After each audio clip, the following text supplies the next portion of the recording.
What happens when you stop chasing love? Not dramatically, not angrily, not because you gave up, but simply because you got tired of reaching first. At first, nothing seems to change. You still think about her, you still feel the pull, you still remember the moments that felt close. But something subtle shifts. You stop checking your phone as often. You stop replaying conversations to see what you could have said differently. And without realizing it, you stop leaning forward emotionally.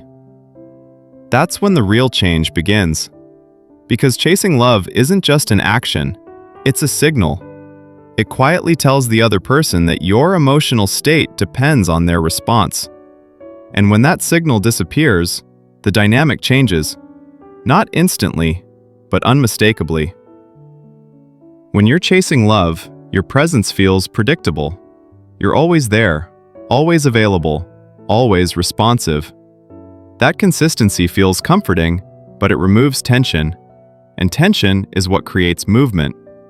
So when you stop chasing, you don't become distant, you become less guaranteed. And for the first time, your absence becomes noticeable. Not because you vanished, but because you stopped overfilling the space. That's when curiosity starts to replace comfort. Here's the part most men don't expect. Stopping the chase doesn't make you more attractive because someone suddenly wants you more. It makes you more attractive because you stop trying to be chosen.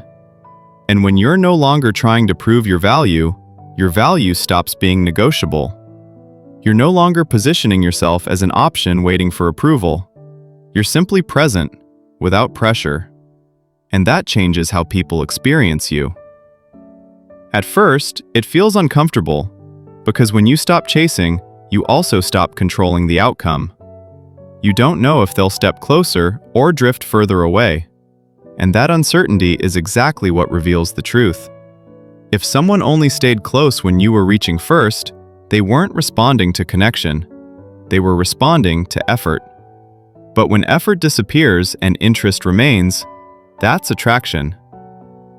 Something else happens too. When you stop chasing love, you start noticing how often you were abandoning yourself. You see how many times you ignored your own boundaries to keep something alive. You realize how much energy went into maintaining proximity instead of building alignment. And slowly, your focus shifts from being chosen to choosing wisely. This is where everything flips. You no longer measure connection by how close someone feels. You measure it by how naturally they move toward you. You stop confusing emotional access with emotional investment. And the people who only liked the version of you that chased, they fade. Not because you pushed them away, but because you stopped holding the door open for dynamics that required you to shrink. And here's the quiet truth that changes how you approach love forever. The right connection doesn't begin when you chase harder.